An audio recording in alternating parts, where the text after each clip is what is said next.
Alright guys, welcome again to another incredibly enthusiastic mouse review. Today I'm going to be looking at the Logitech G303 Daedalus Apex mouse, which is the follow-up from the Logitech G302. It's got an improved sensor, and obviously what we've all been waiting for is RGB lighting. Fantastic.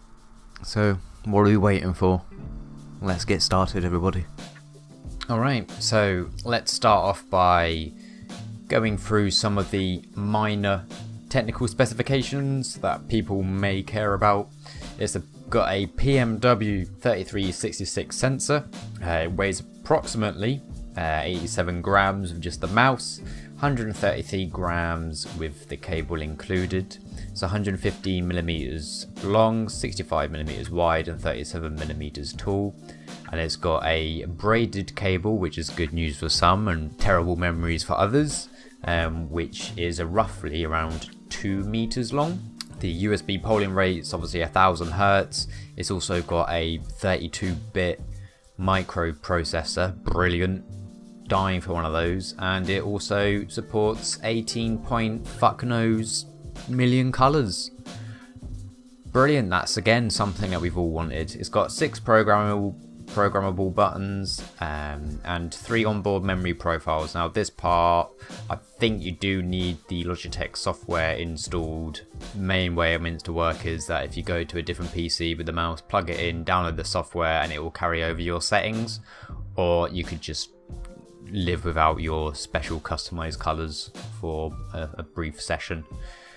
So I'm going to go through some of the negative aspects of the mouse that I found anyway. So this may not apply to the one you buy or anybody else's, so it's literally just the issues that I personally found with the mouse. First off being, when I first got the mouse feet at the bottom, one of them was sort of not really sit on there properly, so whenever I moved the mouse it would scrape on my mouse mat. Now that's not a problem anymore. However, the other issue is with the mouse feet, they're all really weird, well, not weirdly shaped, but you've got the 2 normal top and bottoms, and you've got 4 in the fucking middle, which are just stupidly so shaped, and it's, I don't know, you kind of feel like you could do without it, because then it's easier to get replacement feet, but I don't think they care.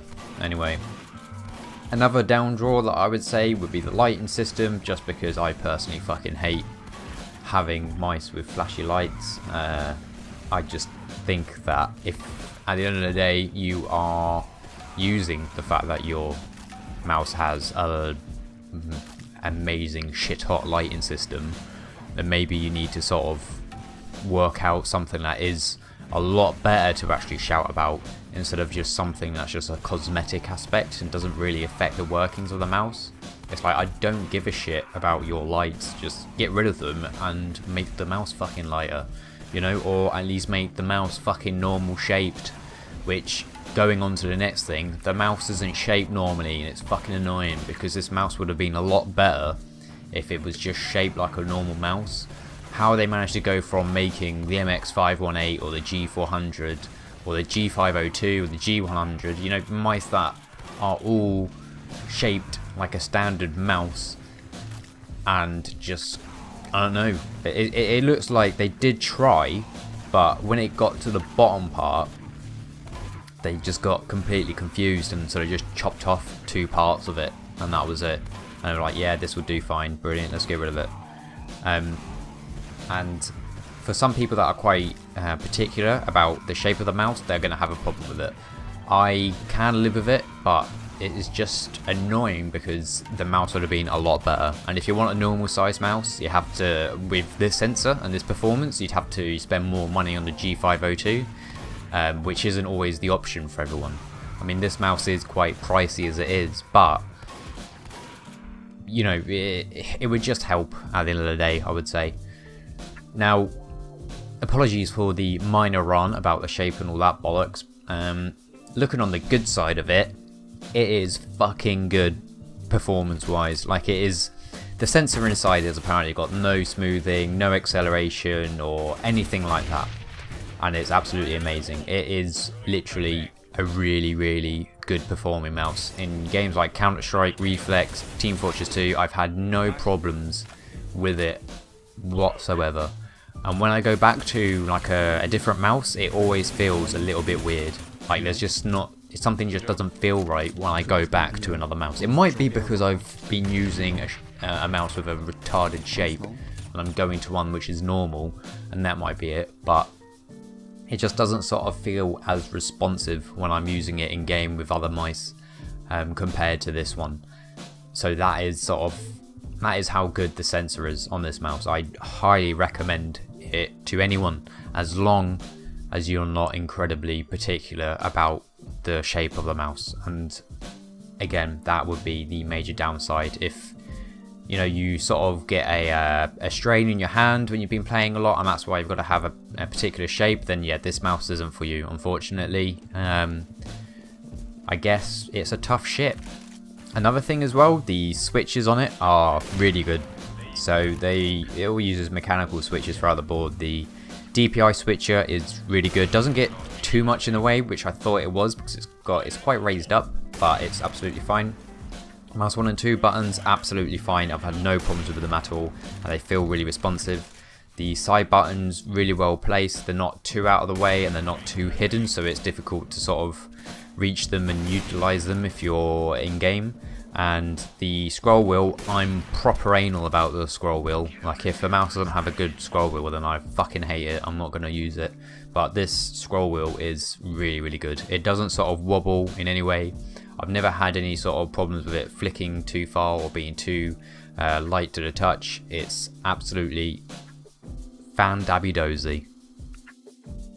So overall, would I recommend this? As I said earlier on, if you aren't really particular about the shape of the mouse, then yes, I'd say definitely get this mouse, because it is actually really good. If you are particular about the shape, maybe look at getting a G502, but when you get a G502, you do get about like 60 stupid extra buttons and all that lot, so it's not really for me, I would say. But yeah, this mouse is very good. I'd give it a solid 27 out of 14.5. So that wraps up another incredibly entertaining, consistently sarcastic review of the Logitech G303. Thank you very much for watching. Don't forget to hit the subscribe button, which is below this video, as well as the share button and the what's the other one, the like. Yeah, leave a comment, add it to your favorites, share it on Facebook, Twitter, Google+, Blogger, Reddit, Tumblr, VK, Pinterest, LinkedIn, Stumble Upon, YCOP, LiveJournal, and Odno Klasiniki. And follow me on Twitch, twitch.tv/warherya. Peace. Alright guys, welcome again to another incredibly enthusiastic mouse review. Today I'm going to be looking at the Logitech G303 Daedalus Apex mouse, which is the follow-up from the Logitech G302. It's got an improved sensor, and obviously what we've all been waiting for is RGB lighting. Fantastic. So what are we waiting for? Let's get started, everybody. Alright, so let's start off by going through some of the minor technical specifications that people may care about. It's got a PMW 3366 sensor. It weighs approximately 87 grams with just the mouse.